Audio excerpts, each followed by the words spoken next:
nggak sih ngerasa frustrasi banget sampai leher dan bahu jadi kaku?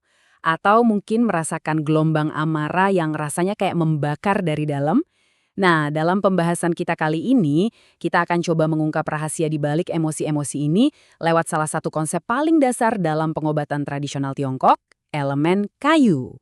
Yuk kita mulai dari sebuah perasaan yang kayaknya akrab banget ya buat banyak orang. Sebuah ketegangan fisik yang seolah-olah punya koneksi langsung sama emosi kita. Rasa kaku di leher atau bahu itu yang sering muncul pas kita lagi merasa tertekan, marah, atau frustrasi. Ternyata ini bukan kebetulan loh. Dalam sebuah sistem pengobatannya sudah mengamati pola-pola ini selama ribuan tahun, ini adalah prinsip kunci. Ada semacam jembatan yang nggak kelihatan antara apa yang kita rasakan di pikiran kita dan apa yang tubuh kita tunjukkan secara fisik. Nah, untuk benar-benar paham hubungan ini, kita perlu gali lebih dalam salah satu dari 5 pilar utamanya, elemen kayu. Inilah titik awal kita untuk memahami energi pertumbuhan, visi, dan emosi amarah. Coba deh bayangkan sebuah tarian kosmik. Nah, itulah wuxing atau 5 elemen. Ini bukan sekedar tentang kayu, api, tanah, logam, dan air sebagai benda mati. Tapi ini adalah sebuah peta dinamis yang melihat alam semesta dan juga tubuh kita sebagai sebuah ekosistem yang hidup, bernapas, dan saling mempengaruhi dalam siklus yang tiada henti. Teks-teks kuno itu menggambarkannya dengan indah. Kayu itu seperti pohon atau tunas yang baru tumbuh. Bayangin deh energi musim semi. Semuanya mulai bertunas, bergerak ke atas, mencari matahari, dan menyebar dengan kekuatan yang fleksibel. Nah, inilah inti dari energi kayu.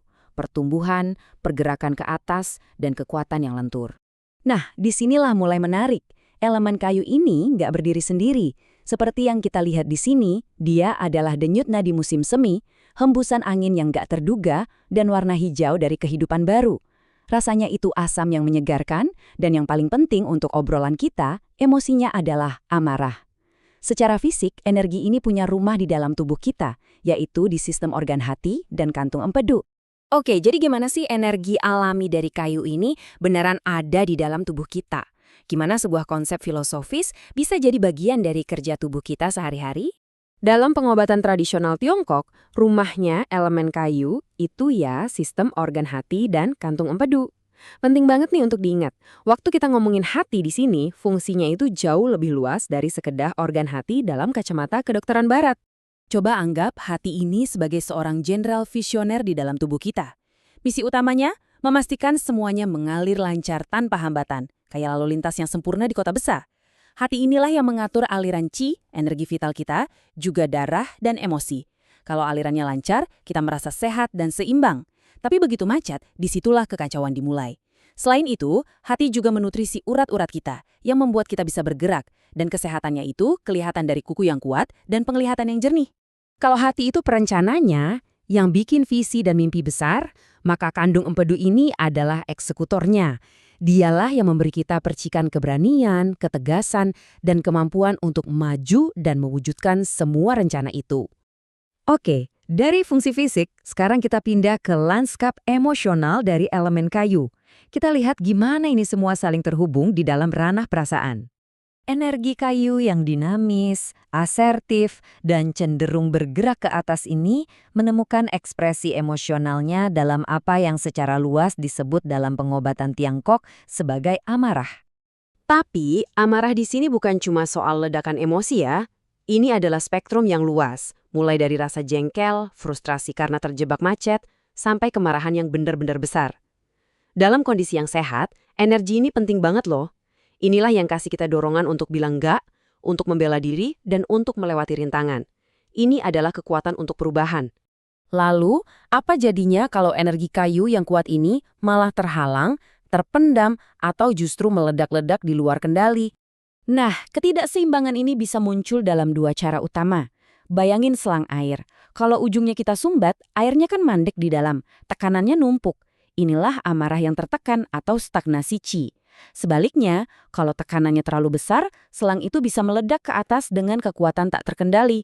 Inilah amarah yang diekspresikan yang bisa jadi api hati. Ketidakseimbangan emosional ini nggak cuma ada di kepala. Tubuh kita bakal teriak minta tolong lewat gejala-gejala fisik yang sangat spesifik. Energi yang naik secara berlebihan itu menyebabkan sakit kepala di sisi kepala atau pelipis. Kekakuan di leher dan bahu yang kita bahas di awal tadi adalah manifestasi klasik dari chi hati yang macet atau mandek. Dan ini dia salah satu hal paling keren dari pengobatan Tiongkok. Tubuh kita itu seperti peta yang terbuka. Seorang praktisi yang ahli bisa membaca kondisi internal kita hanya dengan melihat lidah. Sisi lidah secara khusus itu adalah cerminan dari hati.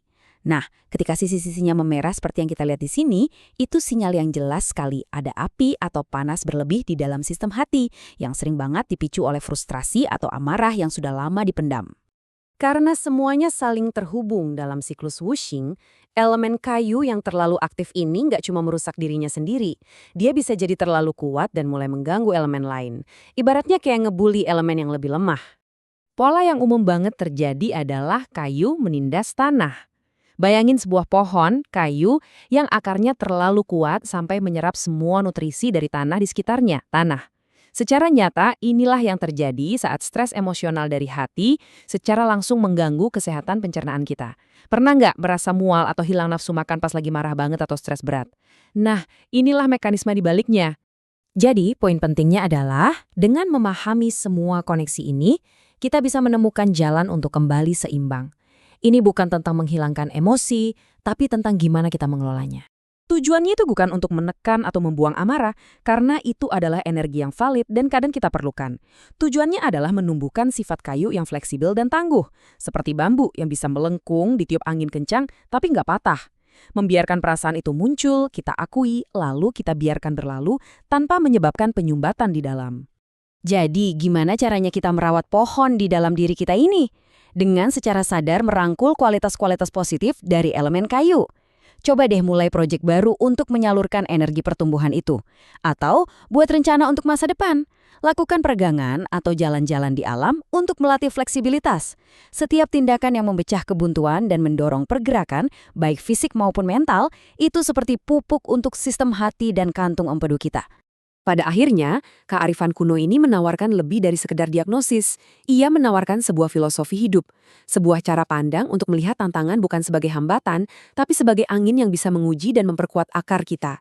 Jadi pertanyaannya bukanlah bagaimana cara kita menghindari badai, melainkan bagaimana kita bisa belajar menari bersamanya, menjadi lebih seperti pohon yang kokoh namun lentur di dalam kehidupan kita yang selalu berubah.